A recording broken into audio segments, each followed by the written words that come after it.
마태복음 24장과 25장을 보면 예수님께서 십자가에 달려 돌아가시기 불과 이틀 전에 마지막으로 하셨던 긴 설교가 나옵니다. 거기에 보면 특히 25장에는 우리가 마지막 때, 다시 말해서 예수님께서 다시 오는 그날까지 그리스도인들이 이 땅을 어떻게 살아야 하는가에 대해서 말씀해 주시는 세 가지 비유가 있습니다. 오늘 본문은 그 세 가지 비유 가운데에서 두 번째에 해당하는데, 우리들이 너무나 잘 알고 있는 달란트 비유입니다. 그 대략적인 내용은 이렇습니다. 어떤 주인이 긴 먼 여행을 떠나가기 전에 종들을 불러놓고 각자의 능력에 맞게 달란트를 나눠주죠. 그래서 돌아와서 회개하는데 21절과 23절을 보면 2달란트를 받아서 2달란트를 남겼던 종과 5달란트를 받아서 5달란트를 남겼던 종을 칭찬할 때 글자 하나 다르지 않게 똑같이 칭찬을 합니다. 그죠? 그래서 우리는 어떻게 이해를 합니까? 이 주인이 종들을 평가할 때 보는 것은 그들의 능력이나 그들이 얼마를 더 남겼느냐가 아니라 무엇을 본다? 그들의 성실한 자세, 어떻게 해왔느냐, 그것을 본다고 우리를 이해합니다. 그래서 마찬가지로 예수님께서 이 땅에 다시 오실 때 그 심판 자리에서 우리들을 어떻게 평가하실까 할 때 우리들이 얼마를 이 세상에서 남겼느냐가 아니라, 우리들의 능력이 어떠하냐가 아니라 우리가 어떤 자세로 이 세상을 살았느냐만 가지고 평가한다. 비록 하나님께서 우리들에게 서로 다른 능력들을 허락하긴 하셨지만 나중에 그렇게 평가하시기 때문에 우리는 주어진 능력 안에서 최선을 다해서 열매 맺고 살면 된다. 우리는 이렇게 이해하고 있습니다. 맞습니까? 예. 아마 여러분들도 이 정도를 잘 알고 계시리라고 생각합니다. 올해도 벌써 어느덧 3월 중순에 접어들고 있습니다. 여러분들께서는 어떻습니까? 여러분들의 능력에 맞는 삶의 열매들을 많이 맺어오고들 계십니까? 어떠십니까? 연말 가봐야죠, 그죠? 그런데 사실 이런 기존의 이해에는 문제가 좀 있습니다. 무슨 문제가 있는지 혹 아십니까? 왜냐하면 우리가 이 본문을 알기에 주인의 관심사는 무엇이라고요? 네, 성실함만 본다고 그랬습니다. 그런데 예수님께서 그 비유를 말씀하실 때 들고 계신 예를 보면 언뜻 이해가 잘 안 가는 면이 있습니다.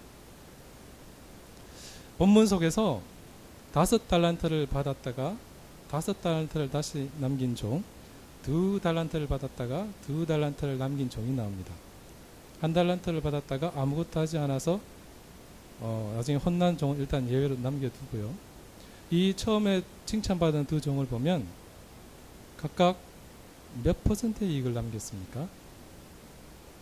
예, 100%의 이익을 남겼습니다. 100%의 이익. 이 가운데에 비즈니스를 하시는 분도 계실 텐데 100%의 이익, 이게 큰 겁니까? 작은 겁니까? 그렇죠? 엄청 큰 겁니다. 작년 그 삼성그룹의 영업 실적을 보니까 총 매출이 107, 80조 정도. 네, 엄청나더라고요. 그런데 순이익을 보면 그것의 한 10% 정도 내외되더라고요. 요즘 한국에서는 하이마트가 이제 입에 오르내리고 있습니다. 그 CEO가 되는 회장이 자신의 재산을 해외로 도피하고 탈세하고 뭐 이런 의혹이 있어서 좀 오르내리고 있던데, 작년 영업 실적을 보니까 매출이 3조 4천억, 그 다음에 순이익을 보니까 한 1,300억 가량. 그러면은 몇 프로 정도 되죠? 한 5%가 조금 안 됩니다. 제가 지금은 안 보이지만 예전에는 보였거든요. 그때 제가 대학교 다닐 때 저희 집에서 어머니께서 조그만 식당을 하나 하고 계셨는데 어머니께서 늘 이렇게 말씀하셨습니다. 그냥 먹고 살려고 하면 먹는 장사하면 괜찮다. 한 50% 남는다 이 얘기를 하시더라고요. 그래서 2,000원짜리 밥 한 그릇 팔면 한 1,000원 정도 남는다 이렇게 생각하신 것 같더라고요. 근데 어머니가 잘못 계산하셨어요. 그때 고급 인력인 저를 식당 일을 시키셨거든요. 네. 근데 그거는 페이 안 하셨어요. 네. 그 다음에 우리 가족, 다른 가족들도 이랬거든요. 그 다음에 나중에 연말에 다 계산해야 되는 전기세, 가스세 이런 거 다 포함해야죠. 그죠? 아마 그런 거 다 제하고 나면 한 20-30% 되실까? 예. 100% 이익을 남긴다? 이거는 엄청난 겁니다. 그뿐입니까? 우리가 장사를 하다 보면 이익을 남길 수만 없지 않습니까? 망할 수도 있지 않습니까? 그죠? 원금을 까먹을 수도 있다는 얘기입니다. 그게 우리의 삶이지 않습니까? 그런데도 하나님께서, 참 예수님께서는 본문에서 예를 드시는데 100%라는 엄청난 성공을 거둔 두 종만 칭찬받는 종의 예로서 들고 계시다는 얘기입니다. 만일 우리가 알고 있는 대로 본문에서 말하고자 하는 것이 성실함이라면 좀 더 다른 예들이 좀 들어가야 하지 않겠습니까? 예를 든다면 4달란트 받아서 정말 열심히 했지만 결과는 한 50% 정도 남았어요. 그래서 50%도 큰 건데 그래서 한 2달란트 정도 더 남겨왔어요. 이런 종이라든가 아니면 3달란트를 받아서 정말 죽을 똥 살 똥 열심히 했는데 결과가 별로 안 좋았어요. 그래서 원금 까먹고 1달란트 겨우 건졌다 또는 다 까먹고 빈털터리가 됐다. 그렇게 와서 미안해서 얼굴 쭈그리고 앉아있는 그런 종, 이런 종을 넣었더라면 어땠을까? 그럼에도 불구하고 주인이 그 종들도 어깨 두드려주면서 괜찮아, 정건아 괜찮아, 너 열심히 했잖아, 박집사 괜찮아, 너 열심히 했잖아, 이장로 너 열심히 했잖아, 이렇게 칭찬해주면 따라면 그 100% 이익을 남긴 종들과 똑같이 칭찬해 줬다면 본문이 말하고자 하는 것처럼 결과에 상관없이 얼마를 남겼는가에 상관없이 그 성실함만 보고 칭찬해 준다는 게 부각되지 않겠습니까? 그래야 우리들의 실제적인 삶의 컨텍스트를 더 잘 담아낼 수 있지 않겠습니까? 그렇게 해야 우리가 살아가다가 열심히 열매를 맺으려고 노력했지만 성과가 시원찮을 때 이 말씀을 다시 대하면서 그렇지, 우리 예수님께서 다시 오셨을 때 나를 볼 때는 그래, 이런 걸 보는, 나의 현재 열매가 어느 정도 되냐 이거 보는 것이 아니라 나의 성실함만 보시지, 그래 나는 끝까지 열심히 할 거야, 이렇게 힘을 얻을 수 있는 말씀이 되지 않겠습니까? 어떻습니까 여러분? 그래야 되지 않겠습니까? 안타깝게도 지금까지의 해석은 왜 예수님께서 성실함을 말씀하시는 것 같은데 이처럼 엄청난 결과를 거둔 두 종만 칭찬받는 예로 드셨는가에 대해서 별로 잘 살펴보질 못했습니다. 그래서 비록 우리들이 주어진 능력 안에서 최선을 다해서 힘써 열매 맺으면서 살 수 있도록 권면하는 좋은 기능이 있긴 했지만 결과적으로 본문을 잘못 해석하게 하는 그런 실수도 범했습니다. 그렇다면 도대체 우리가 본문에서 무엇을 오해하고 있는 것일까요? 무엇을 잘못 이해하고 있길래 본문을 통해서 예수님께서 하시고자 하는 말씀, 본 뜻을 읽지 못하고 있는 것일까요?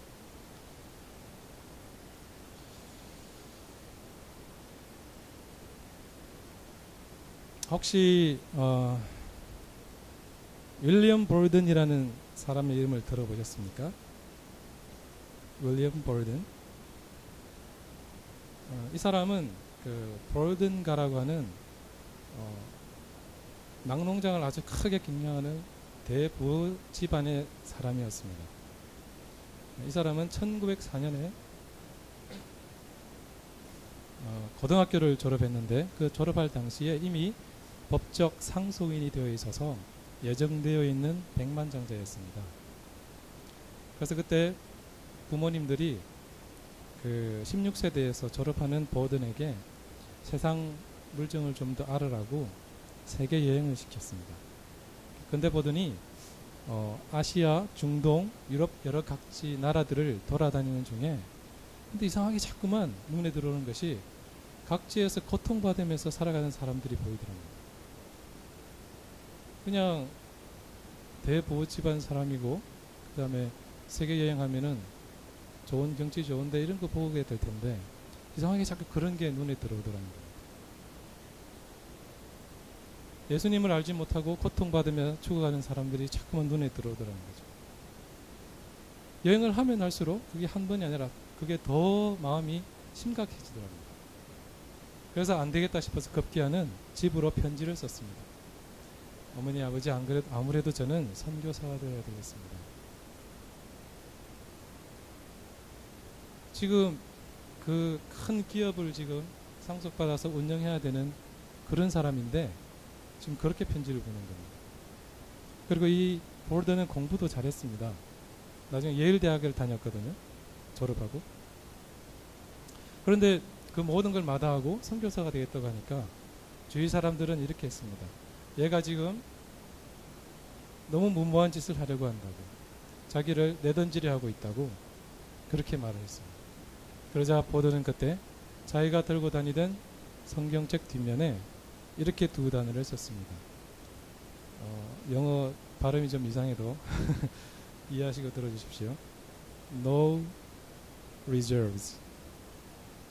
보존 없음. 자신을 내버리는 행위일지라도 좋다. 내 자신을 보존해 두지 않겠다. 나를 위해서는 보존해 두지 않겠다라고 자신의 의지를 표명한 것입니다.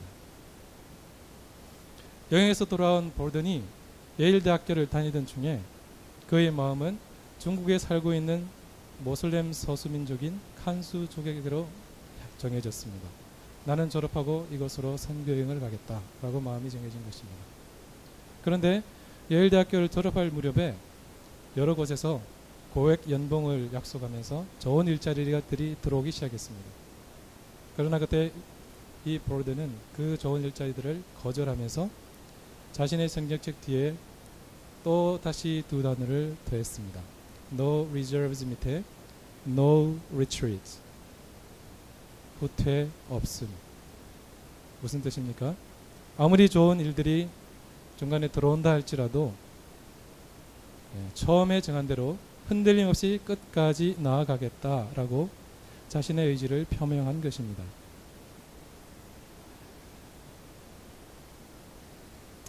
그는 그 후에 프린스턴 신학교죠. 프린스턴 신학교에 가서 신학 공부를 합니다. 그리고 나서 그 신학교를 졸업하고 하자마자 예정했던 대로 중국에 있는 그 소수민족을 선교하기 위해서 배를 타게 됩니다.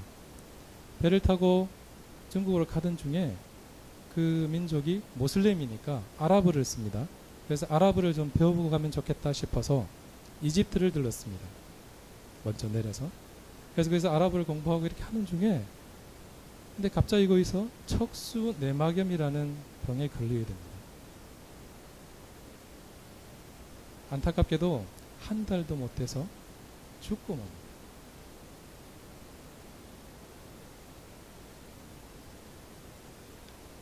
보드는 참 뜻이 좋았지만 결국 거기서 생을 마감해야 했던 것입니다.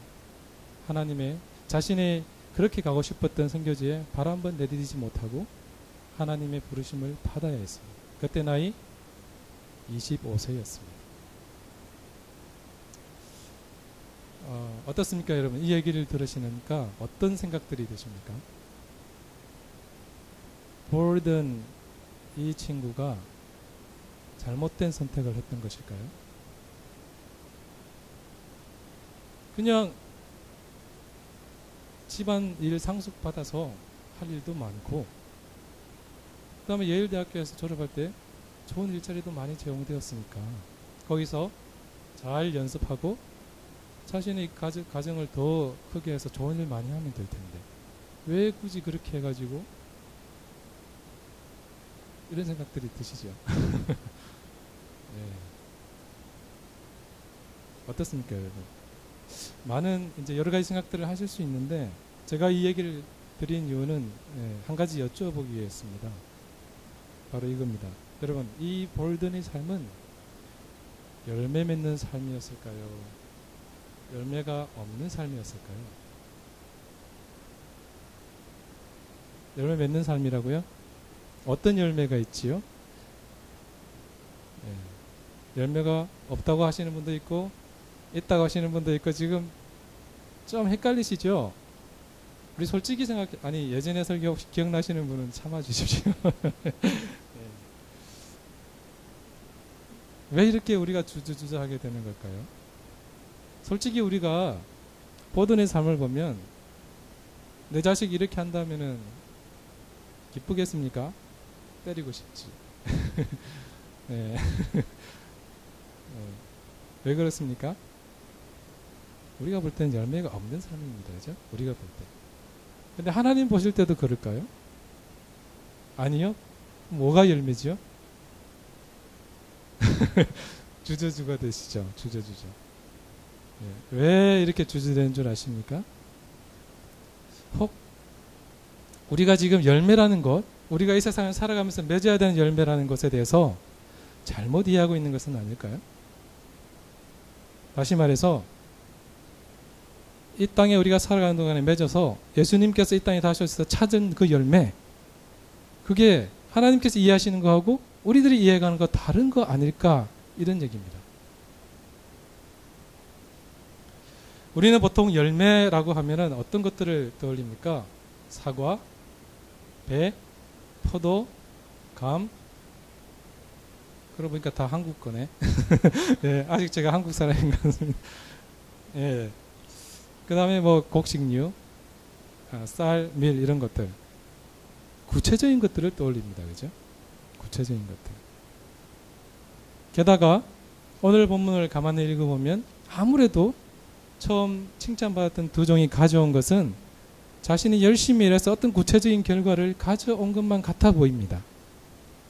예, 그게 사실입니다. 보이는 것은. 그죠? 그렇기 때문에 우리는 더 오해하기 쉽지 않았나, 이런 생각을 해봅니다. 그러나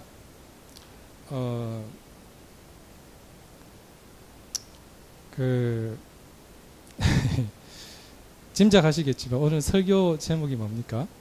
보이지 않는 열매. 예, 짐작 충분히 하시겠지만 하나님께서 저희들에게 찾는 열매, 우리가 이 땅에서 맺어야 되는 열매는 어떤 그런 구체적인 결과, 가시적인 결과, 우리가 인식할 수 있는 어떤 그런 성과들하고는 관계가 없습니다. 결론을 먼저 말씀을 드립니다. 다시 말해서 오늘 본문도 그러한 맥락에서 읽어야 우리가 바르게 예수님의 마음을 읽을 수가 있습니다. 그렇다면 진짜 우리가 이 세상에서 사는 동안 맺어야 될 열매는 뭐란 말인가? 그게 무엇이란 말인가? 우리가 그냥 조금만 쉽게 생각을 해보겠습니다.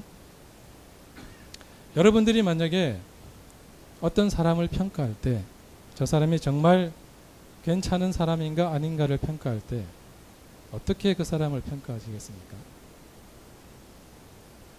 그 사람이 이루어놓은 결과를 보겠습니까? 아니면 그 사람이 말하는 것을 보겠습니까? 아니면 그 사람이 실제로 어떻게 행동하는가를 보겠습니까? 결과를 볼 수도 있잖아요. 그죠? 그러나 그것은 우리가 그 사람의 일거수일투족을 잘 모를 때 얘기고요. 우리가 그 관찰 대상의 사람의 일거수일투족을 다 확인할 수 있다면 진짜 결과를 보겠습니까? 뭘 보겠습니까? 예, 그 사람이 말한 것과 행동이 일치하는지를 봅니다. 진짜 그렇게 행동하는가? 결과요?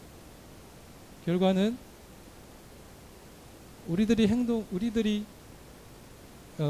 능력이나 또는 우리들이 의지하고 상관이 없을 때가 종종 있지 않습니까? 결과는 하나님께 달려 있는 거지 궁극적으로 우리들에게 달려 있는 게 아닙니다.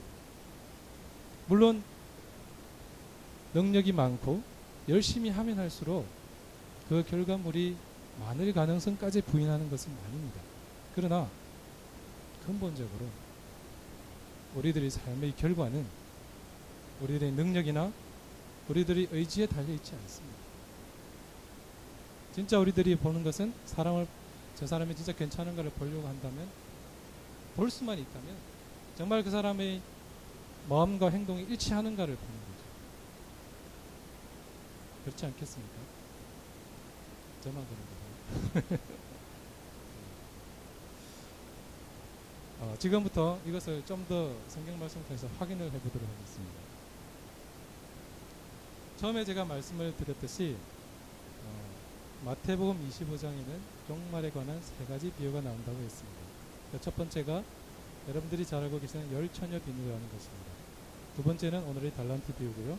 세 번째는 양과 염소라고 하는 비유입니다.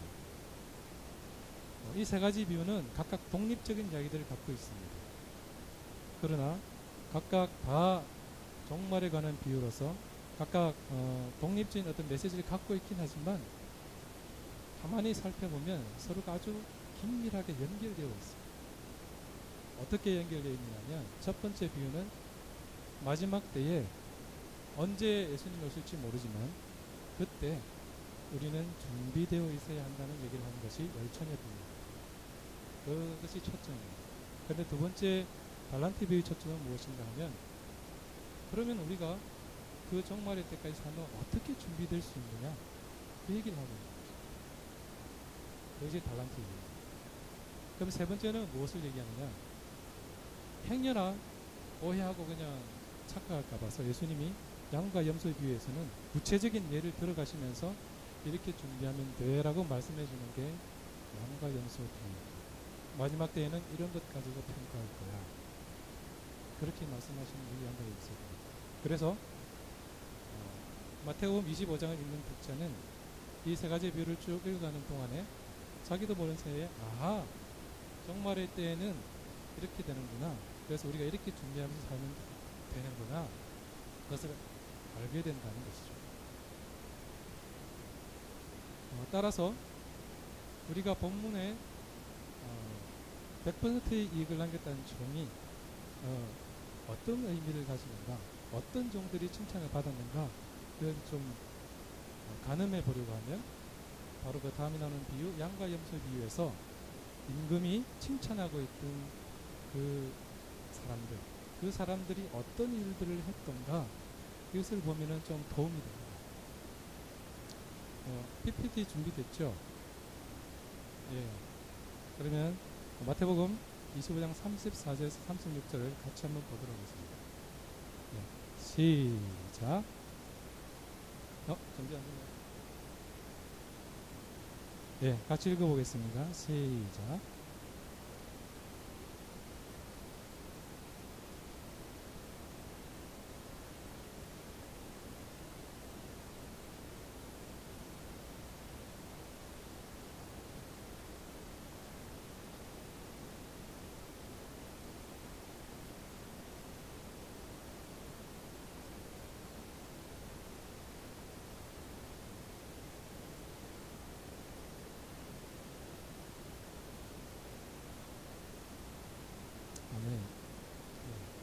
어떻습니까? 지금 양들, 그러니까 칭찬받았던 사람들이 했던 일들이 어떤 것입니까? 굶주린 사람들 먹이고, 벗은 사람들이 입히고, 목마른 사람들 먹이고, 감옥 찾아가고, 뭐 이런 것들입니다. 나그네 대접하고. 이런 일들을 가만히 보면 가시적인 어떤 결과가 있는 것들일까요? 별로 상관이 없는 일들입니다. 그리고 이 임금이 칭찬했을 때 이 양들이, 이 사람들이, 의인들이 반응하는 것을 보면 이 사람들은 가시적인 결과, 그렇게 해서 나타난 결과들에 대해서는 전혀 관심이 없었던 사람인 게 분명합니다. 네? 우리가 언제 그런 일 했습니까? 이렇게 반응하고 있거든요. 무슨 얘기를 하냐면 하나님께서 마지막 날에 인정하시는 것, 다시 오신 주님께서 우리들에게 찾으시는 것은 어떤 가시적인 결과, 그하고는 아무런 관계가 없다는 얘기입니다. 또 보겠습니다. 이번에는 마태복음 7장 21절을 한번 보도록 하겠습니다. 준비됐나요? 네, 읽겠습니다. 시작.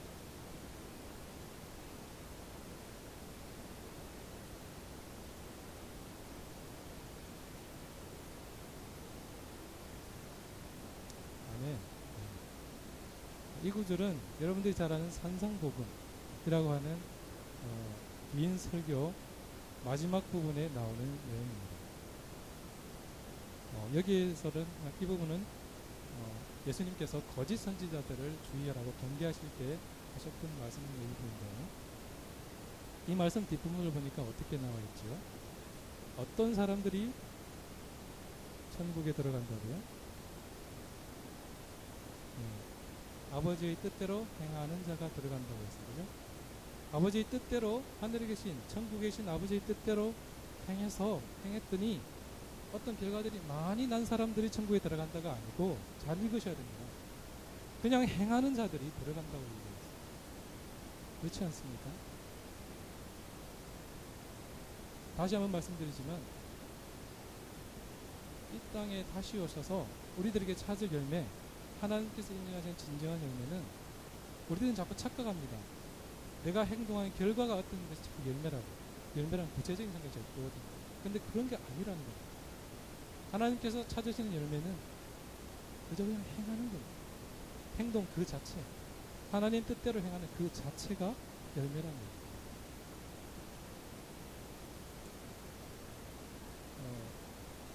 한편 오늘 우리가 잠시 제쳐뒀던 한 달란트 받았다가 아무것도 하지 않아서 혼난 그 종을 보면, 그 종이 혼나는 이유도 잘 보시면 아시겠지만 다른 게 아닙니다. 그 한 달란트를 받았다가 땅에 묻어두고 아무것도 하지 않았기 때문에, 다른 이유는 없습니다.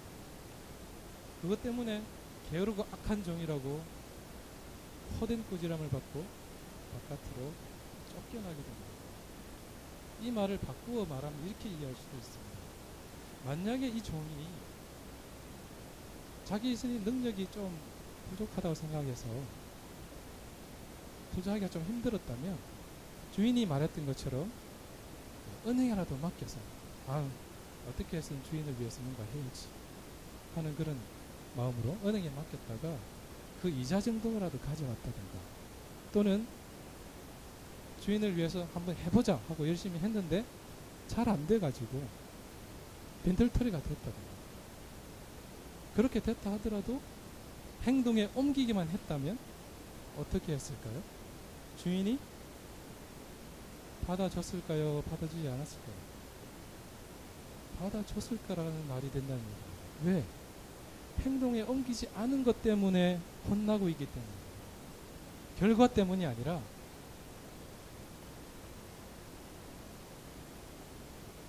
그것은 너무나도 분명합니다. 왜냐하면 이 주인은 처음부터 종들이 얼마를 더 남겼느냐에 아무런 관심이 없었기 때문입니다.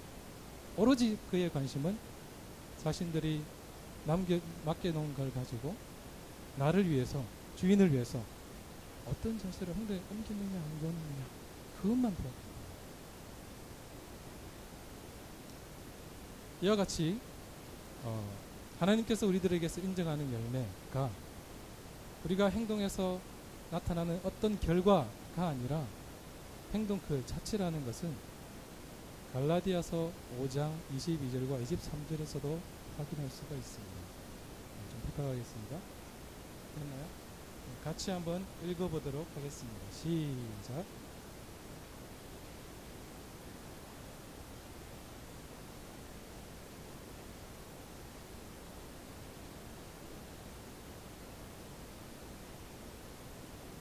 아멘. 네, 여러분들이 잘 아시는 성경의 9가지 열매입니다. 이 열매들은 어떤 것이냐면, 우리 그리스도인들이 이 세상 살아가는 동안에 반드시 맺어야 하는 열매입니다. 맺어도 좋고 안 맺어도 괜찮은 열매가 아니라 반드시 맺어야 하는 열매들입니다. 그런데 이 열매들 하나하나를 보면 특징이 어떤 것이 있습니까? 하나같이 어떤 가시적 결과를 낼 수 있는 것들입니까? 다 어떤 개념들입니까? 눈에 보이지 않는 개념들. 그렇지 않습니까? 근데 여기서 우리가 좀 조심해야 될 게 있습니다. 우리들은 열매하면 내가 사랑했더니 그 결과 어떻게 사람들이 변했더라. 내가 기뻐할 수 없는 상황이었는데 기뻐하면서 분위기를 돋우었더니 상황이 이렇게 좋아졌더라. 내가 화평할 수 없는 사람이었는데 내가 화평했더니 결과가 이렇게 좋아졌더라. 그게 열매가 아니라는 겁니다. 뭐가 열매냐면요, 도저히 내가 사랑할 수 없는 사람인데 미친 척하고 주를 인하여 나로 인해서 할 수 없지만 한번 사랑하는 것, 그냥 그 자체가 열매랍니다. 이해가 되십니까? 내가 화평할 수 없는 존재예요. 너무 믿게 했어요. 얼굴도 보기 싫어요. 그런데 또 미친 척하고 주를 인하여 나 때문은 할 수 없지만 그에게 먼저 가서 손을 내미는 거예요. 그게 그냥 내미는 그 자체가 나는 열매를 맺은 것입니다. 하나님은 그것을 인정하신다. 내가 손을 내밀었더니 저 친구가 감동해서 정말 좋은 결과가 나왔다. 이게 열매가 아니라는 얘기예요. 우리는 자꾸만 내가 손 내밀었는데 친구가 안 받아주면 어쩌지? 안 해야만 못하면 어떡하지? 이런 생각하는데 그건 우리의 착각입니다. 하나님께서 원하시는 것은 그게 아니라 그저 주를 인하여 묵묵히 실천에 옮기는 그 자체입니다.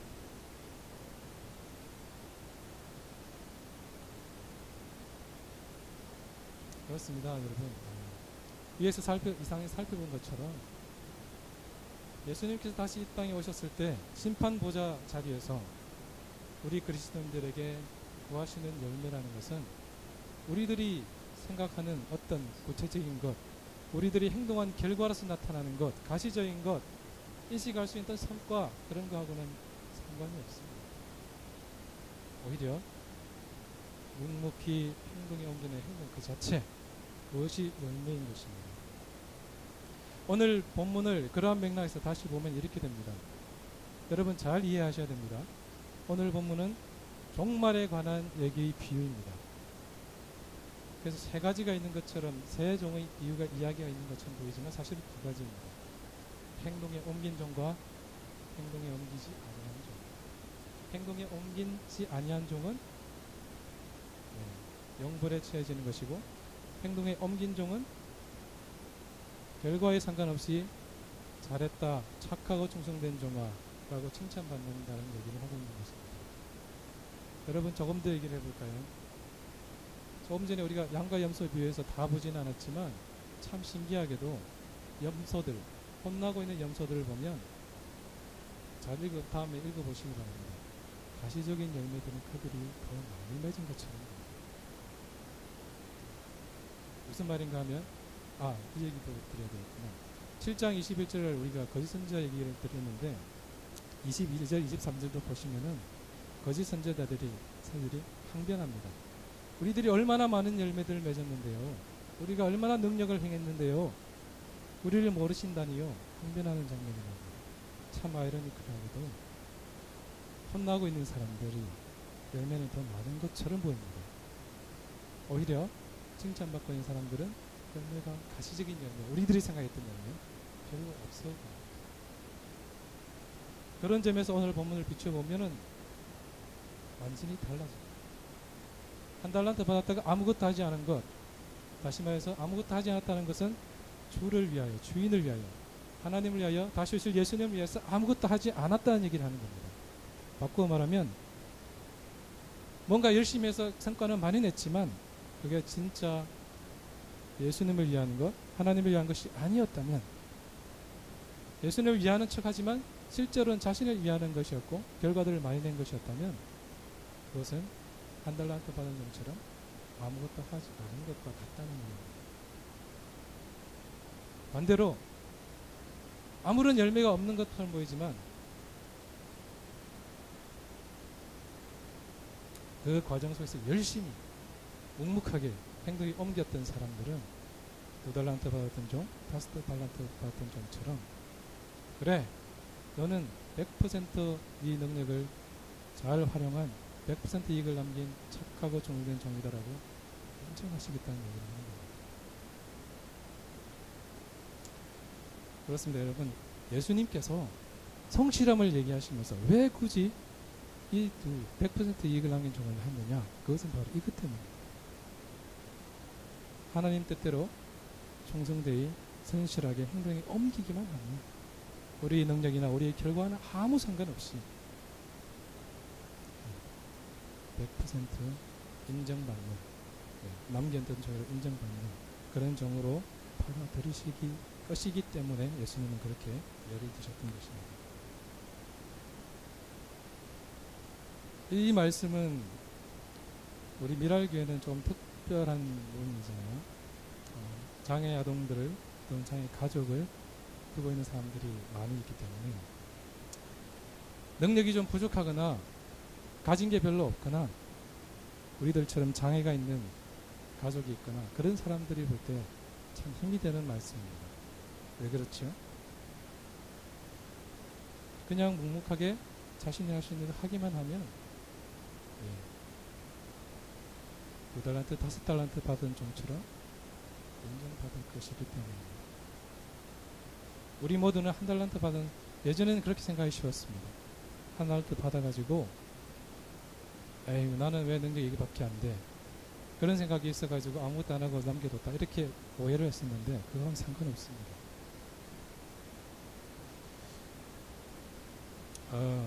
이제 말씀을 정리할 것입니다. 윌리엄 보덴 얘기를 제가 다 하지 않았는데요.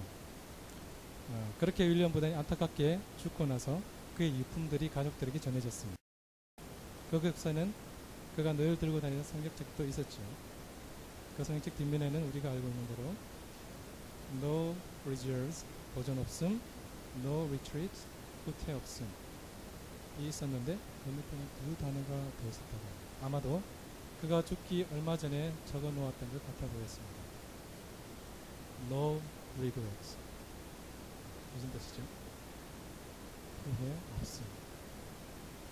자신에게 있던 좋은 조건들 다 버리고 선한 뜻으로 하나님을 위하는 마음으로 선교지를 향해서 그렇게 용왕배 집에서 왔었지만 안타깝게도 자신의 선교지는 발도 한번 들여놓지 못하고 죽어버렸지만 그는 후회가 없었다고 고백하고 있습니다.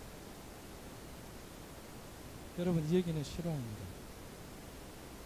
제가 지금 말씀드린 얘기는 비록 인터넷에서 찾은 자료이긴 하지만 보덴에 대한 연구라는 논문들을 토대로 해서 그리고 또 시카고 출판사에서 출판한 책의 내용을 토대로 해서 쓰여진 글을 제가 요약한 것입니다.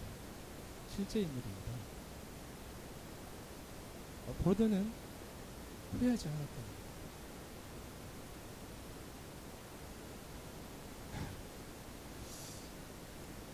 여러분, 제가 다시 한번 여쭙겠습니다. 이 보덴의 삶은 열매 맺는 삶이었을까요? 실패한 삶이었을까요? 네, 이번엔 좀 이구 동생이 되는군요. 그럼 제가 제대로 전달했다는 얘기죠? 그렇습니다, 여러분. 세상의 관점에서 볼 때, 우리가 기존에 이해했던 관점으로 볼 때는 보덴은 실패한 삶입니다. 하지만 분명히 보덴은 하나님께서 원하시는 방식대로 신실하게 정말 끊임없이 열심히 실천에 옮겼던 삶을 살았던 사람이지 않습니까? 그렇기 때문에 그는 삶의 전반에 걸쳐서 많은 열매, 어떤 열매? 보이지는 않지만 하나님께서 분명히 인정하시는 진정한 열매들을 많이 맺었던 사람임에 틀림없습니다.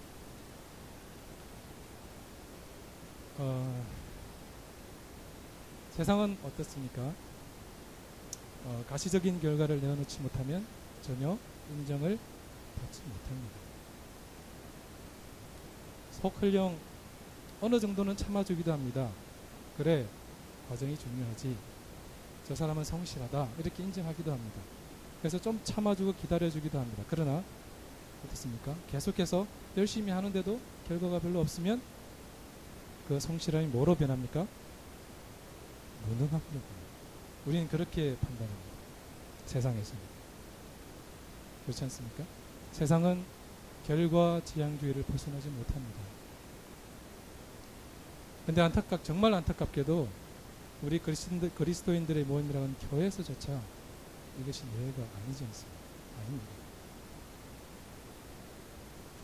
교회가 성장과 가시적인 결과를 남기고 그렇게 하기 위해서 또 효율성을 위해서